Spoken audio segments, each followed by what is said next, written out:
Una tierra bella de dulces promesas, sol, alegría y buen humor. Una tierra santa después de la siesta, clavel, navajas y dolor, la España que me parió.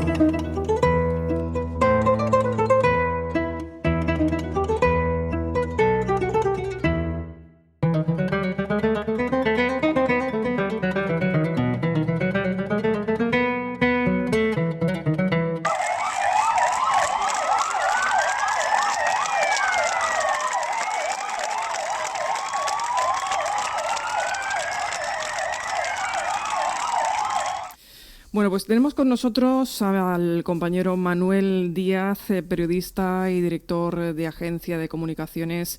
Ya está con nosotros y además compañero de otros años, que ya echaba de menos, además de tenerlo conmigo en el programa. Manuel, ¿qué tal? ¿Cómo estás? Hola, Mamen. Pues muy bien, encantado además de estar aquí compartiendo el estudio de España Radiovisión. Un saludo a todos tus espectadores.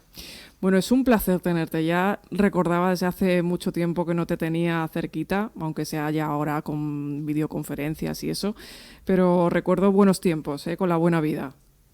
Desde luego, el estudio Maserati de Capital Radio, por allí pasaron pues unos cuantos personajes de la gastronomía, de la cultura y espectáculos, organizadores de eventos y toda una delicia de muy grato recuerdo. Bueno, y con la agencia F, acuérdate, cuando empezó También, todo.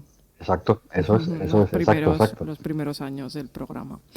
Bueno, pues Manuel, vamos a empezar. Recuerdas que cuando te llamé que tenía mucho interés en que empezaras con nosotros esta andadura con La España que me parió, el nombre que le hemos puesto al programa, y tenía mucho interés en que fueras de los primeros, y por no decir ya el primero, en aparecer en esta edición, porque teníamos mucho interés en que hablaras de lo que le está pasando al sector que tú precisamente trabajas, que es el de la hostelería, el turismo, el sector servicios, y que ahora mismo pues está pasándolo muy muy mal con el tema de la crisis del coronavirus. ¿Qué es lo primero que te ha llegado a la redacción a raíz del estado de la alarma y la gran crisis mundial que estamos viviendo aquí en España? Bien, pues hombre, lo primero que está haciendo el sector de la hostelería actualmente, ahora mismo lo que está haciendo el sector de la hostelería es proponer medidas al gobierno, sus propias medidas, ¿no? Que le permitan reabrir en las mejores condiciones con objeto de que este sector, de que sus pymes principalmente, que son al final pues el 90% de su tejido empresarial, pues no se vayan a pique, ¿no?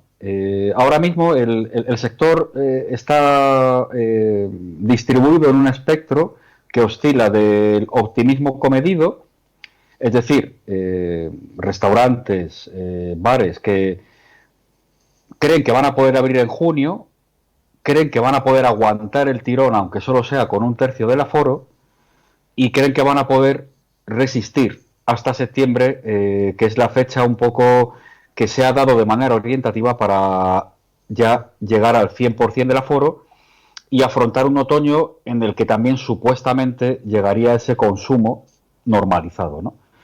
Y luego están, por otra parte, los hosteleros que ya directamente no van a poder abrir en junio porque no les merece la pena abrir con un tercio de aforo, no cubren gastos, van a intentar aguantar el tirón pagando el alquiler hasta septiembre y en septiembre ya reabrir con un 100% de aforo. Pero aparte luego en el otro extremo del espectro estaría ese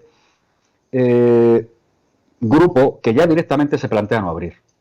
Porque, primero, no les renta gastos abrir con un tercio de aforo y al mismo tiempo tampoco van a poder aguantar los alquileres hasta septiembre.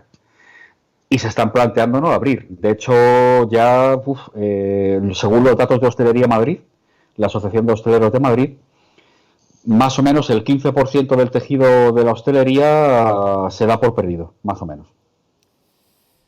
Es una noticia bastante dura, ¿eh? O sea, que en 2 semanas hay pequeños empresarios que tienen que decidir qué hacer con su futuro. Totalmente, exactamente. Muy buena apreciación, es decir, ahora están en proceso de decidir su futuro. Estamos en un contexto de crisis sanitaria en el que muchas cosas se deciden en el momento y cambian de un día para otro. El gobierno tiene que improvisar, se ve obligado a ello realmente porque el contexto así lo da. Un día se habla de unas medidas, otro día se hablan de otras, se pasa de unas cosas a otras en cuestión, pues eso, de 24 horas, y el sector ahora mismo está debatiendo su futuro. El panorama es es muy complicado, pero porque dependemos realmente del contexto sanitario, ¿no? Y al final el consumo nunca se va a normalizar hasta que la salud no deje de ponerse en riesgo.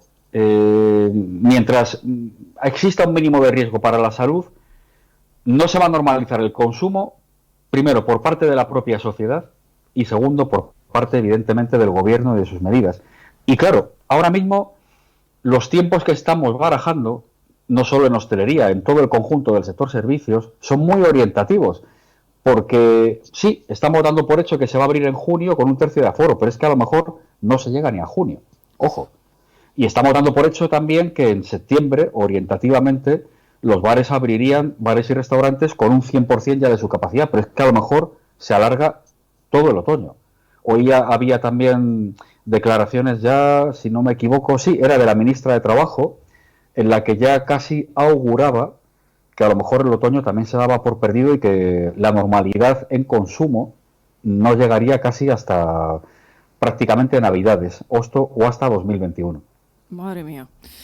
Es que es duro, quiero decir, a ver, que nosotros somos periodistas, pero somos seres humanos, somos personas, sentimos y padecemos. Quiero decir que no, algunos pensarán, es que hay que ver los periodistas, pero es que a nosotros también nos duele tener que contar las verdades, lo que está pasando, ¿no? Nosotros somos testigos de la realidad.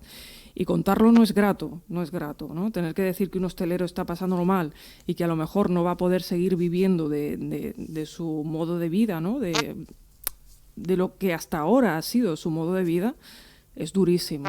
Yo creo que además tú estás siendo testigo de todo eso, que además llevas comunicación de estas empresas, no te tiene que estar siendo nada fácil. No, en absoluto, en absoluto. Ha habido empresas que se lo han tomado con optimismo desde el principio y se han intentado reinventar, se han planteado durante este mes y medio incluso implantar el servicio de comida a domicilio, pero claro, no es fácil, depende de tu producto. El tipo de comida a domicilio es un producto muy concreto, no todo el mundo puede adaptarse a ello. Ha habido algunos intentos. Al final ahí salen favorecidas realmente las grandes franquicias, las grandes marcas. ¿Quién, en el fondo, según las condiciones que estamos viendo, va a salir favorecido? Pues las grandes franquicias, porque tienen mucho músculo financiero. La pyme, el autónomo y la pyme, que es el 95% del tejido empresarial español y evidentemente del tejido hostelero, ahora mismo está en riesgo de desaparición en un porcentaje muy elevado. Pero que muy elevado. Porque, ¿qué hostelero puede aguantar 2, 3 meses, 4 meses pagando alquiler, que en general son alquileres caros en zonas céntricas de Madrid, sin recibir ingresos por consumo, ¿no? Es muy complicado. Incluso a los que abran con un tercio de aforo. De hecho, cada día, al final, es un diálogo de propuestas entre las asociaciones de hostelería y las entidades gubernamentales, autonómicas y municipales, porque a cada propuesta del gobierno, estas asociaciones replantean a su vez su contraoferta, ¿no? Entonces, por ejemplo, los hosteleros aceptaron de buena gana los ERTES, los aplicaron en un 90% casi, la grandísima mayoría, muy poco recurrieron al despido. Bien, una solución positiva. Luego ya se habló del tema de las moratorias o suspensiones de las cuotas a la seguridad social. Eso ha estado en debate durante varias semanas. Realmente no ha quedado claro qué va a pasar. El hostelero exige la suspensión de las cuotas, directamente la suspensión de los impuestos. El gobierno parece que todavía está en un tira y afloja con la suspensión, no con la cancelación, o sea, con la moratoria, mejor dicho. O sea, el gobierno quiere retrasar los pagos mientras que los hosteleros quieren que se les exima de ellos, ¿no? Lógico. tema de los alquileres fue el siguiente punto a debate. El gobierno, como realmente no tiene dinero, porque es la realidad, ¿no? Aunque haya titulares que digan que se van a inyectar 200.000 millones, ese dinero no existe. Al final, ¿en qué se traducen sus soluciones? Se traducen en avalar créditos, en avales a créditos. Pero hay muchos hosteleros a los que eso no les interesa, porque no quieren endeudarse más, aunque les avale el gobierno. Necesitan, como han dicho muchos en televisión y en otros muchos soportes, directamente lo que necesitan es liquidez. Porque sin esa liquidez no van a poder seguir afrontando el pago de sus alquileres durante estos meses de primavera-verano hasta que en septiembre ya todo supuestamente se normalice. Y claro, y luego ahora aparte también lo que se está debatiendo es cómo reabrimos, ¿no? Reabrimos en junio con un tercio de aforo, vale, pues al menos que nos permitan ampliar el horario de terraza, porque así sacaremos más ingresos, ¿no? Esa es otra de las medidas que hoy mismo estaba planteando la Asociación Hostelería Madrid. Tenían una reunión muy importante con la directora general de Comercio. Claro. Hombre, el drama es enorme. El drama es grande. El drama es muy... Vamos a ver, estamos hablando de uno de los sectores motores de la economía española, no solo madrileña, sino española, de todas las ciudades de España, gran parte de sus pueblos, toda la costa, motor del turismo, y ahora mismo está, como he dicho antes, en un riesgo notable de desaparición, de desaparición de un alto porcentaje del sector. ¿Y cuáles son ahora mismo lo que se plantean? Porque quiero decir, como has dicho, muchos están en riesgo de desaparecer, pero ¿hay alguien que dé algún viso de luz, de solución? Porque, hombre, yo no creo que nos conformemos con que desaparezcan los bares. No, desde luego, claro, pero hay que entender que el gobierno tampoco puede hacer milagros. Hombre, el gobierno no puede hacer milagros, es decir... Milagros no, pero un poquito en el punto en el que estamos... Sí, no lo digo tampoco por defender sus políticas, pero hemos llegado a un punto de crisis... Un poquito de por total. Favor, sí podrían hacer. Seguramente, ¿no? Pero a lo que me refiero también es que, por mucho que se les exija, la situación sanitaria está por encima de todo. Y si no se pueden reabrir ciertos espacios de reunión hasta dentro de 4 meses, no se van a poder reabrir, porque existe un riesgo de salud. Hombre, eso sí. Y ante eso no se puede hacer eso nada. Ya se da por hecho. Con eso ya contamos. Entonces, es que hay la única medida real de salvación que permitiría inyectar liquidez al sector, como al resto de otros sectores afectados, es una, evidentemente, ayuda económica importante por parte de los fondos monetarios europeos o los fondos monetarios internacionales que permitan inyectar esa liquidez directa al sector y que los hosteleros en estos 3-4 meses, que seguramente incluso se alargue un poco más, puedan al menos pagar de esa forma directa una parte de los alquileres. La clave está, como decía incluso el presidente de la Asociación de Hostelería Madrid, Tomás Gutiérrez, o su director general, la clave está en la inyección de liquidez. No solo lo dicen los presidentes de las asociaciones, lo dicen los propios hosteleros. No se pueden mantener alquileres tan altos como los de la hostelería durante 3-4 meses. Ten en cuenta que ya llevamos un mes, el mes de marzo, claro, pero sin es que aquí ingresos y casi todo el mes de abril. Y lo que queda, sin una inyección de liquidez, eso es Pero es que aquí hay dos afectados. Están los dueños de los alquileres y están los hosteleros. Es decir, que aquí no pueden perder ninguno de los dos, porque los dos viven de algo. Exacto. Y los dos son tan dignos de vivir de una cosa como de la otra. Entonces, totalmente, claro. Aquí los dos necesitan ayudas. ¿Me entiendes? Exacto. A lo mejor están un par de jubilados que viven solos de un alquiler de un local y no les vas a quitar los alquileres a los jubilados. Exacto, eso es. ¿Me entiendes? Sí. O sea, que aquí hay dos víctimas en esta crisis. Que la sanitaria ya la tenemos casi intocable, esa está ahí y se da por hecho de que está ahí y hay que sacarla adelante. Pero la económica, también te digo una cosa, los políticos pueden hacer mucho todavía por la económica, la española, quiero decir, el gobierno español. Muchas cosas y tomar responsabilidades por lo que no han hecho bien también. Claro, mamen, pero no ahora, sino de antes. Pero vamos a tratar el asunto desde un punto de vista realista, ¿vale? El dinero que dice el gobierno que se va a inyectar por parte del propio gobierno, ese dinero no existe. Eso ya se sabe. ¿Vale? Partamos de ahí. En las comunidades autónomas tampoco hay dinero, porque ese dinero se ha agotado. Se ha agotado durante los últimos años de malas políticas. Exactamente, por eso responsabilidad de lo que ya sabemos antes. todos, corrupción, etcétera, ¿no? Ese dinero realmente no existe. Ese dinero tiene que venir de fuera de España. Y sin ese dinero es imposible salir de la crisis. Exactamente. Entonces estamos hablando de lo mismo. Al final, sí. Yo lo digo únicamente porque sepamos también, sepamos plantearle las cosas al gobierno y a su vez entender los planteamientos del gobierno. El gobierno, al final, en este estado de crisis, pues continuamente, prácticamente un día tras otro, va a lanzar noticias buscando titulares de inyección. Inyectamos 20.000 millones por aquí, inyectamos 200.000 millones por allá, pero al final, después de todo un mes y medio, lo único que se ha traducido todo eso es en avalar créditos. ¿Por qué? Porque ese dinero con el que ellos intentan generar titulares y calmar a la opinión pública no existe. Exacto. No lo hay.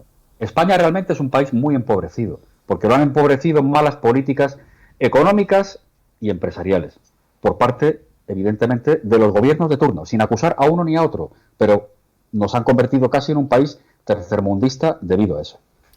Sí, no, sí, aquí todos tienen responsabilidades, pero no estamos señalando prácticamente pero bueno, ¿cuántos años llevamos ahora con Pedro Sánchez?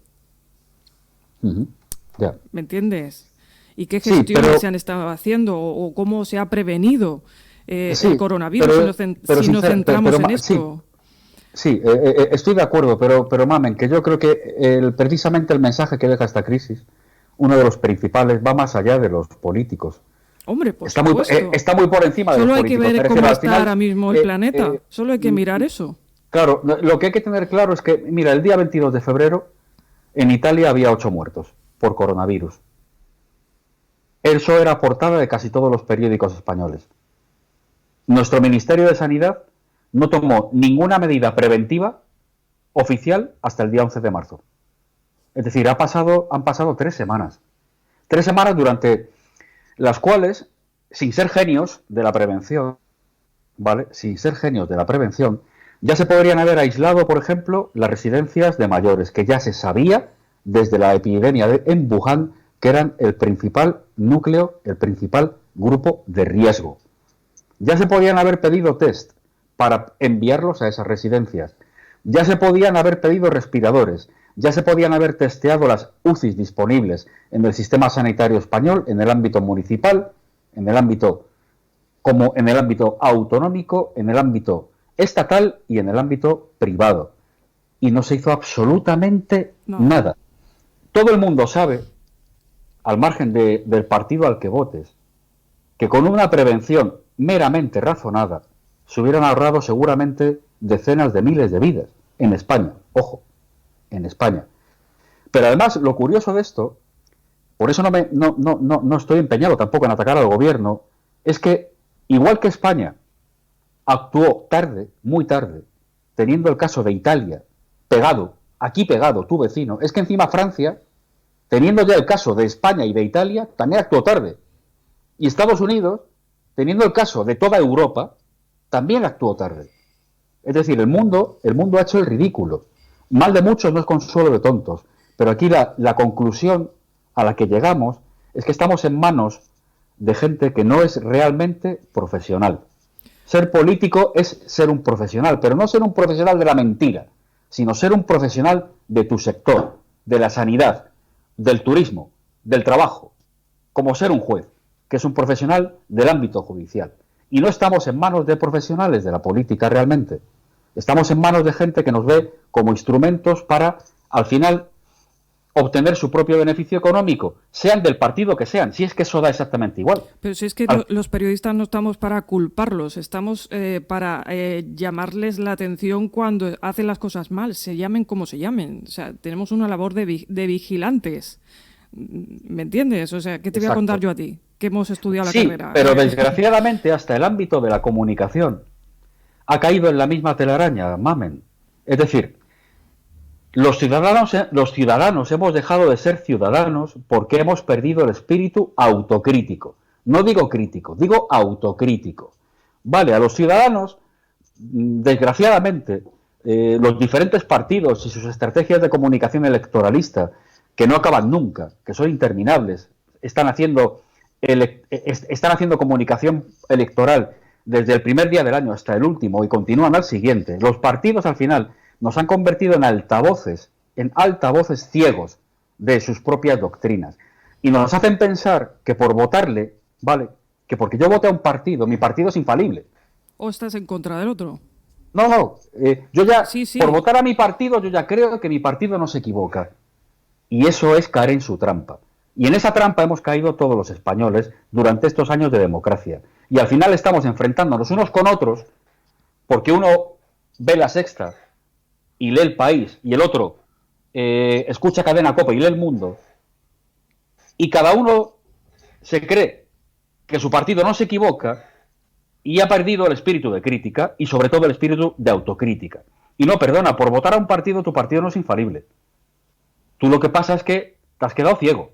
Te has quedado ciego, sordo y mudo. Porque tu partido te ha hecho ciego, sordo y mudo. Y así estamos. Así estamos de tal manera que todos los ciudadanos de estas democracias europeas, estadounidense, de repente estamos viendo que nuestros gobiernos, nuestros ministerios de sanidad, las entidades sanitarias públicas, resulta que no nos han protegido. Resulta que no nos han protegido, mamen. Resulta que en Italia había 8 muertos el 22 de febrero. Yo regresaba de un viaje de prensa, precisamente, del Congreso Foodtrex Navarra de Turismo Gastronómico. Viajaba con precisamente los periodistas en el viaje de prensa que yo mismo había organizado. Lo comentamos ya viéndolo en portada en el diario El País. Qué raro que nos estén implantando ya medidas, ¿no? Se deberían empezar a tomar medidas. Y la realidad es que la primera medida que se tomó oficial preventiva fue el 11 de marzo. Es que son 3 semanas, mamen. ¿Qué protección hay ahí? ¿Qué protección hay ahí? Y lo mismo ha pasado en el resto de países. Espero que al menos ya nos demos cuenta de en manos de quién estamos, ¿no? Y que al menos, después de todo esto, todos seamos un poco más autocríticos, lo primero. Y sobre todo, más ciudadanos, por encima de los políticos. Eso es muy importante, ¿eh? Eso es muy importante. Sobre todo porque, además, hoy en día que tenemos las redes sociales, que todo el mundo se puede expresar, que todo el mundo puede opinar, que es lo suyo, ¿no? Que para eso tenemos la Constitución española, para proteger ese derecho. No me parece lógico que la gente se enfrente de esa manera tan... Es que no sé ni ponerle epítetos, ¿sabes? A eso. No sé ni cómo calificarlo. Tan improductiva. Tan inhumana, perdóname que lo llame así, es que no es humano. Las cosas que yo he llegado a leer en las redes sociales, eso no es humano.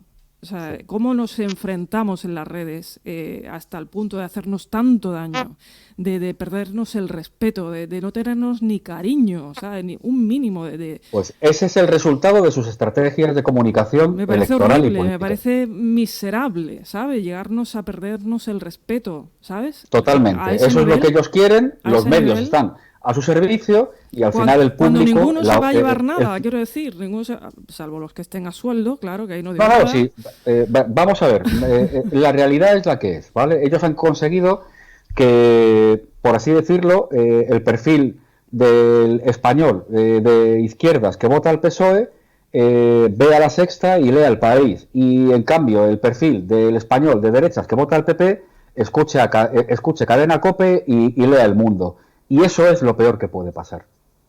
Eso es lo peor que puede pasar. Porque al final se crean 2 bloques enfrentados, que es lo que hay ahora mismo en España. 2 bloques enfrentados en el que además los ciudadanos no son más que instrumentos. Porque le han perdido la conciencia crítica. El ciudadano que lee, que vota al PSOE, y el ciudadano que vota al PSOE al final es un altavoz de La Sexta y del País. El ciudadano que vota al PP es un altavoz de COPE, de 13TV a lo mejor, y del diario El Mundo. Pero que ya el PSOE no es el PSOE de antes, también te lo digo. También, claro, pero ese es el mapa español ahora mismo. Y es una pena, porque el PSOE para mí siempre ha sido un partido magnífico, gran representante de una masa enorme de españoles. Pero es que hablamos de la evolución de los últimos 4 o 5 años, de la radicalización del mapa político y por lo tanto mediático español, que es un reflejo a su vez de la división del mapa social. Y ese mapa social ahora mismo está enfrentado, unos se creen que por llevar rastas ya son radicales y votan a Podemos, esos a su vez que votan a Podemos se creen a su vez que los que votan a Vox son fachas y totalitarios y a su vez se creen que solo pueden ver 13 televisión. O sea, hay una división ahora mismo pero que es real, es que la gente se lo cree, mamen, que la gente se lo cree, que la gente se lo cree, que es que los votantes al final están dejando de votar, porque cuando votan van a votar ciegos, se han convertido en altavoces ciegos, porque, vamos a ver, tú puedes defender las ideas de tu partido, pero nunca puedes perder el sentido de la autocrítica, porque eso es contradecir el sentido de la propia política y de la propia democracia. La democracia nace del diálogo, no de la discusión, del diálogo aristotélico, no del sofisma. Totalmente. Del diálogo. Y eso es lo que han conseguido eliminar los partidos políticos en su propia guerra, que evidentemente está mediatizada, y al estar mediatizada ha roto aún más a la sociedad. El ciudadano nunca tiene que perder el espíritu crítico. Insisto, que tú votes a un partido no significa que tu partido sea infalible. Tu partido se puede equivocar, y actualmente en España ya no se puede ni hablar de política, y tú lo sabes. No, para nada. No se puede ni hablar. Se ha radicalizado tanto el ambiente que es que hasta la gente... No se puede poner ni la bandera, que para mí es un símbolo geolocalizador. No sé por qué tanta historia con una bandera. Vamos, en Estados Unidos yo conecto con Tokio, como esta mañana con mi compañera Maite, o con José Luis, que está en Estados Unidos, y lo más lógico es que detrás tenga la bandera de donde yo estoy. Pues bueno, hoy en día es como un problema tener una bandera, ¿no? Ante todo hay que respetar. Habrá gente a la que le guste esa bandera y gente a la que no, pero aquel que no esté de acuerdo con las ideas que ilustran esa bandera, lo menos que puede hacer es respetarte. Y hoy en día ese respeto se ha perdido. Hoy en día es o estás conmigo o estás contra mí, como las estrategias nacionalistas catalanas, etcétera. Es decir, absurdo. Sin autocrítica no somos nadie. Sin autocrítica estamos perdidos, mamen. Y de hecho, sin autocrítica, aquí tenemos los resultados. Al final nos están gobernando como si fuéramos borregos, y cuando ha habido un momento en el que hay que demostrar que somos lo que somos, en el que hay que estar pendiente de las cosas, en el que hay que proteger a tu sociedad, en el que hay que proteger a tu país, no se ha hecho. Este es uno de los principales mensajes de esta crisis. No estamos gobernados realmente, ¿vale? Estamos manejados, estamos manipulados. ¿Pero no crees que estamos también muy acomplejados los españoles? Digo... Hombre, yo creo que sí, que nos van acomplejando cada vez más, porque ahora mismo hay dos tipos de español. El que cree, sí, y disculpa que sea a lo mejor tan un poco tan simple, ¿vale? Pero hay dos tipos de español. En los últimos 3 años se han forjado dos tipos de español. El que cree ciegamente a su partido y cree que su partido lo hace todo bien y por lo tanto rechaza diametralmente cualquier idea que venga fuera de su partido, y el que sabe que todo eso es mentira y se calla porque ya no quiere discutir más. Pues mira, no está mal ese análisis. Esos son los dos tipos de españoles que hay ahora mismo. Una pena. Ya ni siquiera la gente de izquierdas es autocrítica. La autocrítica ha defendido siempre a la izquierda. Siempre. Ha sido su principal valor. Y hasta eso han perdido. Si la izquierda pierde la autocrítica, que la ha perdido ya en España, te digo que ya ideológicamente está todo perdido. Todo. Hay que empezar de cero. ¿Tú estás decepcionado ahora mismo? Te pregunto. Yo estoy muy decepcionado con la evolución del clima político, social, especialmente político y social español, de los últimos especialmente 5 años, sí, muchísimo. No tanto con la evolución del clima empresarial.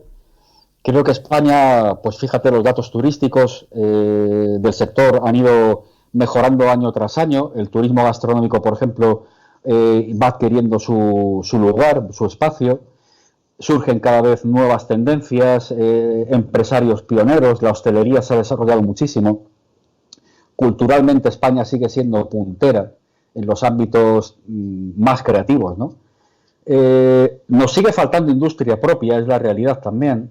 Nos sigue faltando que nuestro empresario al final aborde otros campos más técnicos, aunque seguimos siendo muy punteros, por ejemplo, en energías renovables y otras áreas.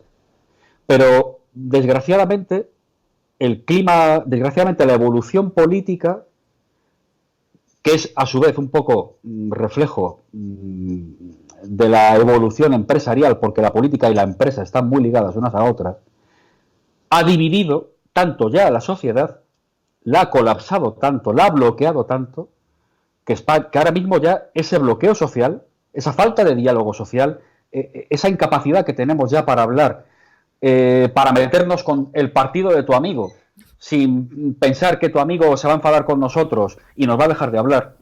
Esa incapacidad también de rebatir lo políticamente correcto, porque ya nadie se atreve a decir nada, incluso hasta en la propia cultura, ¿no? Nos ha bloqueado, es que hemos dejado de ser en gran parte nosotros mismos, y eso también al final dificulta, me refiero, si al final las relaciones sociales no son buenas, ¿no? No son fluidas, las relaciones empresariales lo son. Porque al final, según nos llevamos nosotros con nosotros mismos, también eso influye a la hora de relacionarnos profesionalmente. Y eso condiciona la evolución empresarial, la evolución del tejido empresarial. Está muy condicionada. Y luego, claro, pues evidentemente todo eso está manejado muy bien desde arriba. Y desgraciadamente los medios en general, yo creo que hacen en gran parte una buena labor. Emprenden también grandes iniciativas informativas, interpretativas, nos ayudan a sobrellevar en parte esto, pero hay otra parte de ellos que desgraciadamente está demasiado vendida, que desgraciadamente sigue, refleja, reproduce esa división política, no la critica, la reproduce, y lo único que consigue es, insisto, que dejemos de ser ciudadanos, que perdamos el espíritu crítico, que creamos que por ver este canal de televisión y votar a este partido ya no nos equivocamos, que solo se equivocan los otros. Y eso nos lleva al final a esto, a donde estamos ahora. Ha tenido que venir un coronavirus quizá para que nos demos cuenta todos. Yo espero que al menos después de esto recuperemos el espíritu autocrítico. Eso es lo que no debemos perder. Tú, que eres un hombre de fe, que yo lo sé, que te conozco, ¿tú crees que esto nos va a cambiar como seres humanos? ¿Tú crees que vamos a aprender algo bueno como para evolucionar? Yo soy optimista en ese sentido. Soy optimista en el sentido de los mensajes que va a dejar la crisis. Ha habido, evidentemente, crisis mucho peores en el sentido sanitario, guerras mundiales con millones y millones de muertos. Esto no es ni siquiera comparable, pero sí es comparable en cuanto a los mensajes. La gente, el pueblo, precisamente además al haber estado en casa, curiosamente, ha tenido más tiempo para reflexionar, puede recuperar ese espíritu crítico perdido, puede darse cuenta de que a veces es mejor pararse y mirar atrás, de que tal y como íbamos antes, a esa velocidad vital, tan acelerada, tan consumista, tan autodestructiva, no íbamos realmente por buen camino, ¿no? Y ojo, yo no intento ser oportunista, yo he tenido trabajo gracias a eso, porque he trabajado para los sectores más en boga, la restauración, la hostelería, la cultura, y he tenido trabajo gracias a eso, y no me arrepiento. Pero por otra parte, reconozco que había algo que fallaba, ¿no? Había algo que fallaba. Yo mismo me daba cuenta internamente de que el mundo no iba bien, de que el mundo va demasiado rápido, de que al final ya no es solo que haya una gran división social, tercer mundo, gente que muere de hambre, es que internamente el primer mundo tampoco va bien. La evolución de las relaciones sociales tampoco era buena. Algo está realmente, no solo la relación evidentemente con los políticos, la manipulación, todo lo que hemos comentado antes, algo más que precisamente por parar podemos darnos cuenta de ello. No voy yo ahora a decir el qué, ni mucho menos porque no lo sé, ojalá lo supiera, pero hay algo ahí que cada uno tiene que descubrir. Quizás a lo mejor se ha dado cuenta de que ahora ha podido estar más tiempo con su hija, con su hijo, con sus padres, con sus abuelos, que les ha podido conocer un poco mejor. que a lo mejor vivir tan pegado al trabajo tampoco es tan importante, aunque gane un poco menos, que es más importante el valor moral, el valor familiar, el valor de la amistad, que ganar pues 100, 200, 300 o 500 euros más. Que es más importante ver Venecia vacía que colapsada de millones de turistas todos los días, ¿no? Las televisiones han empeñado en estos días en mostrarnos las imágenes de las grandes urbes vacías como si fuera un drama. Para mí no es un drama. Yo estoy contento. Yo he trabajado como guía turístico en Finlandia, en Noruega, en Venecia, en Italia. Me he recorrido todo el país trabajando como guía turístico. A mí me gusta que estén vacías ahora mismo esas grandes capitales. A mí me agrada verlas así. Me relaja. Creo que ellas también lo necesitaban. Venecia estaba a punto de derrumbarse. Una ciudad ultra contaminada que recibía cada día muchísimos más turistas de los que puede soportar. Una ciudad milenaria que deberían cuidar prácticamente en palmitas. No se le debería casi ni soplar. ¿Y todavía se quejan de que ahora esté vacía? ¿Se quejan ahora a lo mejor de que el cielo de las grandes ciudades nos permita ver un poquito lo que hay detrás? ¿De que se pueda respirar un poco más? ¿Queremos volver otra vez a no poder respirar en nuestra gran ciudad?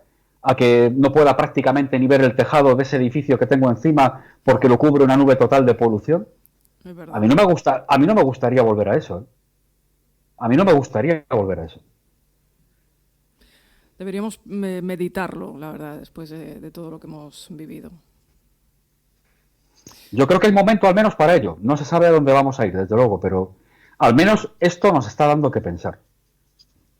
Es verdad. Pues Manuel, me ha encantado esta charla contigo. Nos ha faltado, como yo digo, la tacita de caldo ya a la hora que es, pero bueno. Lo dicho, espero que tengas mucha salud para aguantar el tirón y sobre todo tu madre, que está en edad de riesgo. Dale un beso y un abrazo de mi parte. Bueno, ya sé que no se lo puede dar, pero de palabra, ¿vale? Por supuesto, esta misma noche la veré. Y se lo dices de mi parte. Que os cuidéis mucho y nosotros seguimos en contacto. Así que muchas gracias por estar con nosotros en España Radiovisión. Gracias a vosotros por contar conmigo y nada, mucho ánimo, esperanza y creatividad, que es el momento de las ideas nuevas. Desde luego que sí. Gracias. Un abrazo.